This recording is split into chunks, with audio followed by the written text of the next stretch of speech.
Hello viewers, আসসালামু আলাইকুম। আশা করি সবাই ভালো আছেন। আজকে এই ভিডিওতে আমি আপনাদেরকে উইন্ডোজ 11 কাস্টমাইজ করা শিখাবো।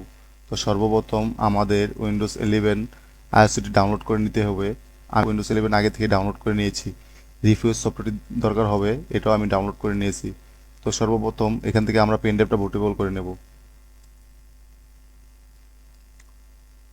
এখানে আমার পেন ড্রাইভ 16 জিবি ইনসার্ট করা আছে। এখান থেকে ডিস্ক আইওএস ইমেজ, এখান থেকে আমরা সিলেক্ট আইওএস দিব।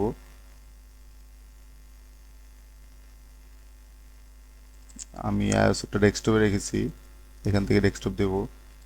এখানে জেপিটি আর এমবিআর আপনাদের মাদারবোর্ডের মানে পার্টিশন, যদি জেপিটি হয় তাহলে জেপিটি সিলেক্ট করবেন, আর এমবিআর হলে এমবিআর সিলেক্ট করবেন। তো আমারটা এমবিআর, তো আমি এমবিআর সিলেক্ট করে নিয়েছি। এখান থেকে স্টার্ট। এইখানে TPM secure board, TPM error যেটা আসে এটার জন্য এখানে টিক দিয়ে রাখবেন, এবং মাইক্রোসফট অ্যাকাউন্ট ওইটার প্রবলেমের জন্য এখানে টিক দিয়ে রাখবেন। আর এখানে ডিফল্ট নেম আমার নাম মিয়াচানের জন্য আমি এখানে মিয়াচানে রেখেছি।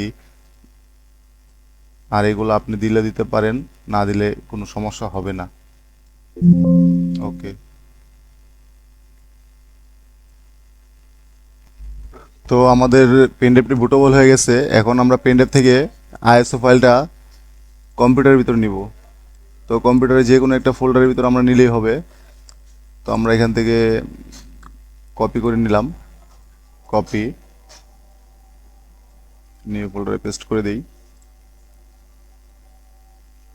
তো ভিউয়ার্স, আমাদের এটা কপি হয়ে গেছে কম্পিউটারে। তো আমরা এখন এন্টি লাইট ওপেন করব। এন্টি লাইট, তো এখান থেকে আমরা যে উইন্ডোজটা এখানে কপি করে রেখেছি এটা নিউ ফোল্ডারে রাখছিলাম। তো এখান থেকে সোর্স ইনস্টল ডট উইম। আর অবশ্যই উইন্ডোজ কাস্টমাইজ করতে গেলে ওইটাকে উইম ফাইল হতে হবে, তাছাড়া কাস্টমাইজ হবে না। তো আমরা উইম ফাইলটা কমপ্লিট লোড করতেছি। এখান থেকে উইন্ডোজ 11 প্রো এইটা, বা আপনাদের যেটা মন চায় সেটা এখান থেকে লোড করে নেবেন। তো আমরা লোড করে নিচ্ছি। অবশ্যই একটু লোড হতে একটু সময় নেবে, তো আমরা একটু ওয়েট করব।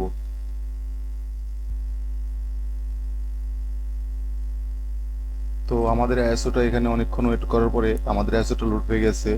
এখন আমরা এখানে থেকে কম্পোনেন্টে চলে যাব। এখানে কম্পোনেন্ট, উইন্ডোজ অ্যাপ, এখান থেকে যে কম্পোনেন্টগুলো আপনারা রিমুভ করবেন এখান থেকে আনটিক করে দিবেন। তো এখান থেকে আমি বেশ কিছু অ্যাপস এখান থেকে আনটিক করে দেব, যেগুলো আমার প্রয়োজন পড়বে না। আপনাদের আপনাদের মন মতো যা যা প্রয়োজন পড়বে না তা তা এখান থেকে আনটিক করে দিবেন। তো ক্যালকুলেটর, ওয়েব মিডিয়া,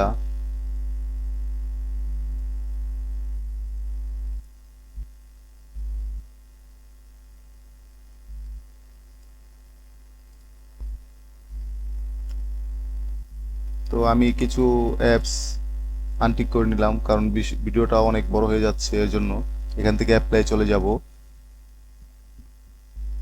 অ্যাপ্লাই চলে যাওয়ার পরে এখান থেকে save the image and run edition এখানে ক্লিক করব।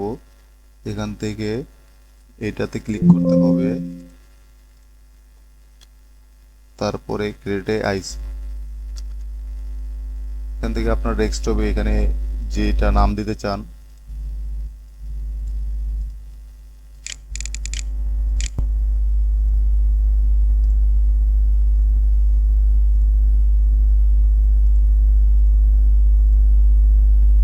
এখান থেকে প্রসেসিং ক্লিক করব। তো এখানে বেশ কিছুক্ষণ সময় নেবে, আমরা একটু ওয়েট করব। তো আমাদের আইএসও কমপ্লিট হয়ে গেছে। এখন আমরা মেমরি ইনস্টল করব। এই যে আমাদের এই আইএসওটা। তো এখানে সবকিছু আমরা ক্লোজ করে দেই।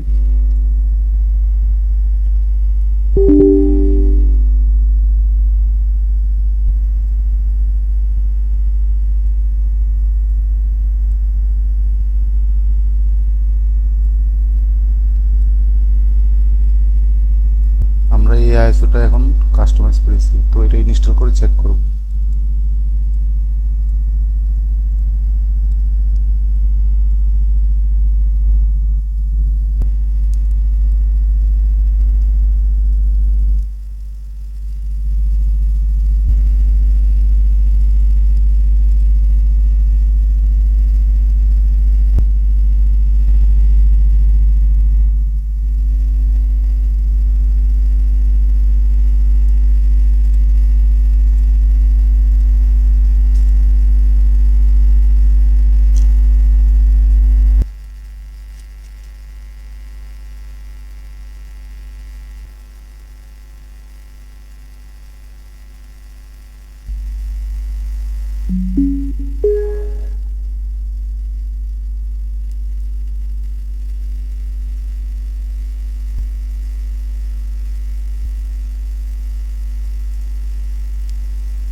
তো আমাদের আইএসও ইনস্টল করা কমপ্লিট হয়ে গেছে।